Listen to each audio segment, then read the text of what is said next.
गगन पर दो सितारे एक तुम हो। धरा पर दो चरण हैं एक तुम हो। त्रिवेणी दो नदी है एक तुम हो। हिमालय दो शिखर हैं एक तुम हो। नमस्कार साथियों, मैं भूपेंद्र आपका स्वागत करता हूं करंट अफेयर के इस सेशन में। और मैं आपको कहूंगा कि अगर कहीं भी एक वैकेंसी हो तो वो एक तुम हो। तो चलिए शुरू करते हैं इस हफ्ते का करंट अफेयर के सभी हाईलाइटेड क्वेश्चंस और उनसे डिटेल्स में हम यहाँ पर एनालिसिस करेंगे। शुरू करते हैं। पहला क्वेश्चन आपके सामने इस वीक का जो हाईलाइटेड रहा है, और ये क्वेश्चन आपके विमेंस आईपीएल से रहा है। और ये खिताब किसने जीता, क्वेश्चन पहला आपके सामने है। और काफी ये हाईलाइटेड न्यूज में था। आई थिंक आंसर आपने गेस कर लिया होगा।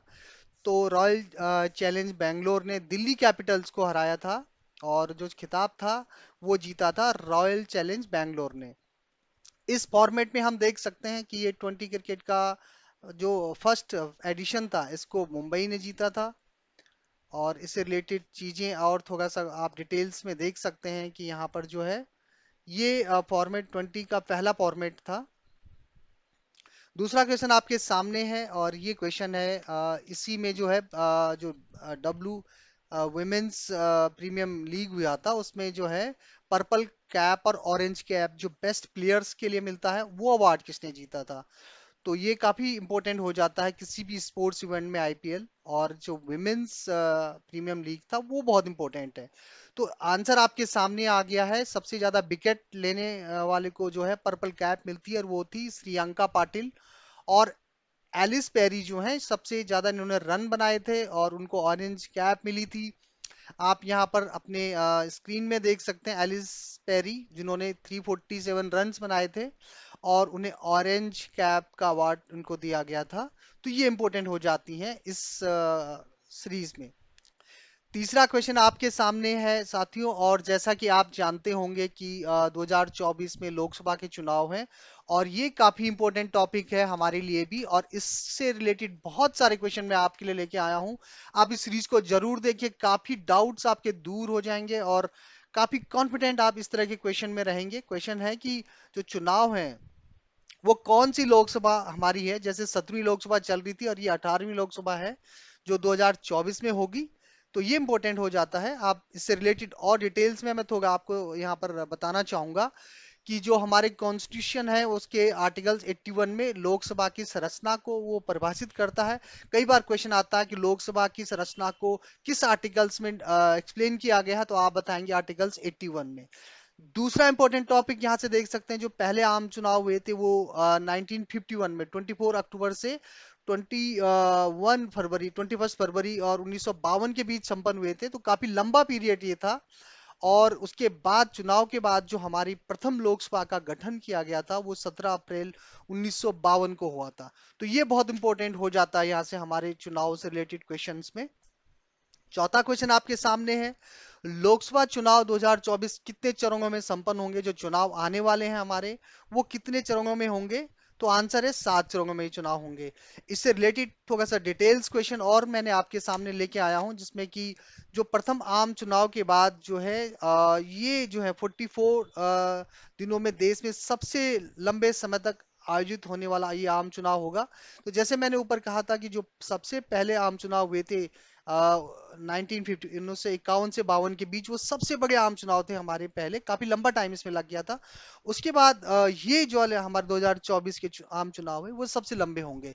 17वीं लोकसभा का कार्यकाल 16 जून 2024 को समाप्त होगा। एक इंपॉर्टेंट डेट यहाँ पर आ जाती है। और हमारे जो मुख्य चुनाव आयुक्त हैं जिन्होंने की अनाउंस किया है इस चुनाव के चरणों की, तो वो है राजीव कुमार जी द्वारा। उनके द्वारा ये किया गया कार्यक्रम का ऐलान। इंपॉर्टेंट हो जाते हैं वहां भी यहाँ पर चुनाव के पॉइंट ऑफ व्यू से। तो ये था हमारा चौथा।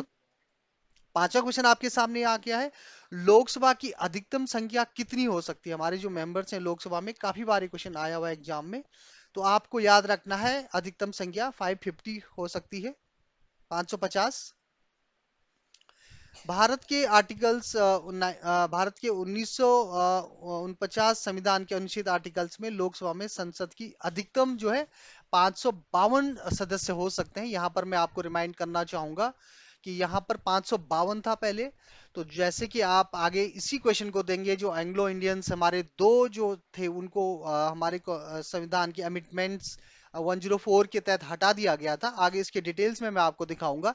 अगर क्वेश्चन आपके सामने आता है तो आपको 550 ही नोट करना है और वही को आपको रिमाइंड रखना है। 530 जो मेंबर्स आएंगे वो स्टेट से आएंगे और 20 हमारे यूनियन टेरिटरीज से आते हैं। तो ये हो गया आपके 550 मेंबर्स। छठवां क्वेश्चन है, जो वर्तमान लोकसभा में कितने सदस्यों की संख्या है, ये क्वेश्चन है जो चल रही है हमारी। तो उसमें आपको लिखना है 543 मेंबर्स होंगे।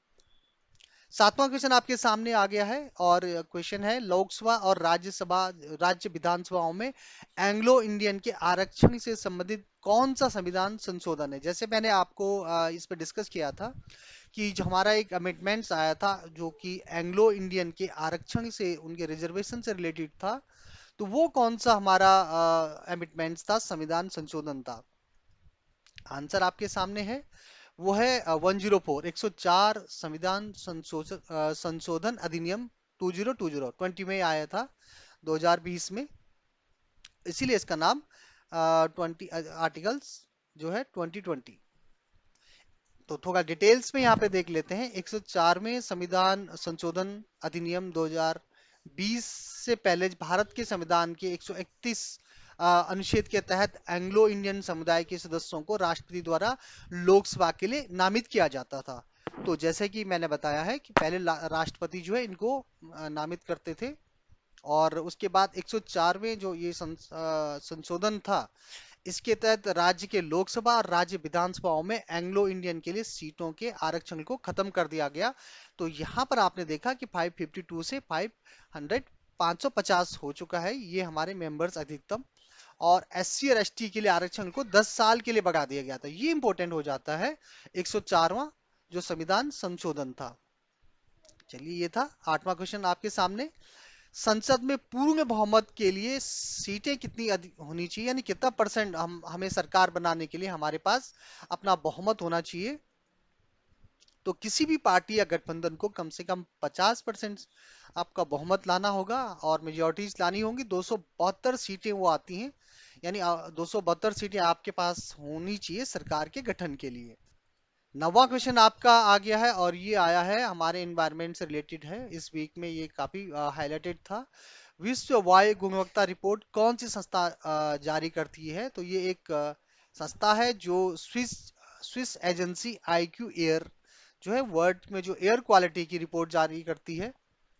और इसके डिटेल्स में मैं आपको इम्पोर्टेंट से हाईलाइटेड टॉपिक लेके आया हूँ। तो ये जो है 131 डेटा 131 जो कंट्रीज है उनके डेटा को मॉनिटरिंग की जाती है, उनके सिटीज को मॉनिटरिंग की जाती है, और जिसमें से 20 शहरों में 19 एशिया के हैं और 14 भारतीय शहर जो है। रिपोर्ट में कहा गया है कि भारत की औसत जो पीएम 2.5 सांद्रता विश्व स्वास्थ्य संगठन की वार्षिक गाइडलाइन से 10 गुना ज्यादा है। तो यानी कि जो भारत में प्रदूषित देशों की सूची में भारत से बांग्लादेश और पाकिस्तान ही पीछे हैं। तो काफी पॉल्यूटेड जो है हमारे कैपिटल्स भी है, जिस तरह से न्यूज में ये आ चुका है।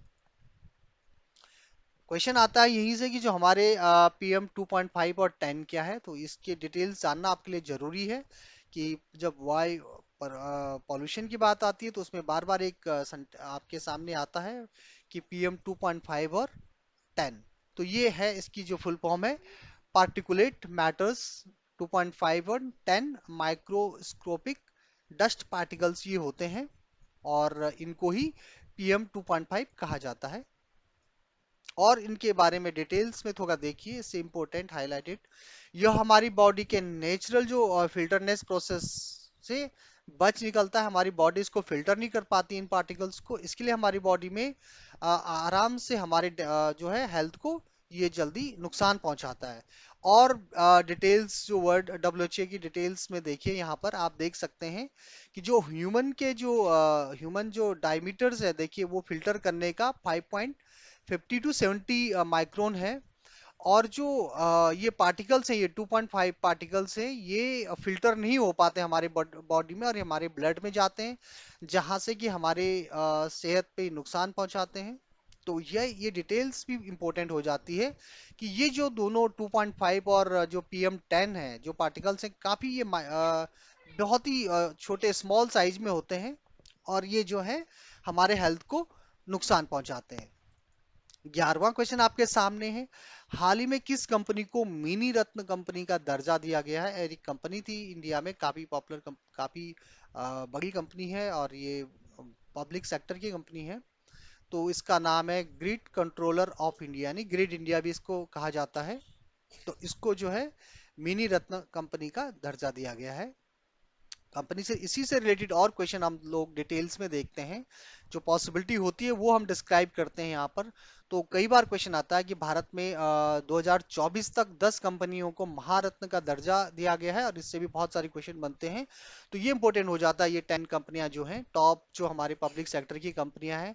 16 कंपनियां इनको नवरत्न का दिया गया, और 68 कंपनियां मिनी रत्न का दर्जा रखती हैं हमारी, उनको दिया गया है। 12वां क्वेश्चन रिपीट हो गया है, और इसको आप फिर से। तो ये थे हमारे सभी क्वेश्चन आज के, इस वीक के। आपका बहुत बहुत धन्यवाद। मिलते हैं अगले हफ्ते नए क्वेश्चन के साथ, नई एनर्जी के साथ। धन्यवाद साथ।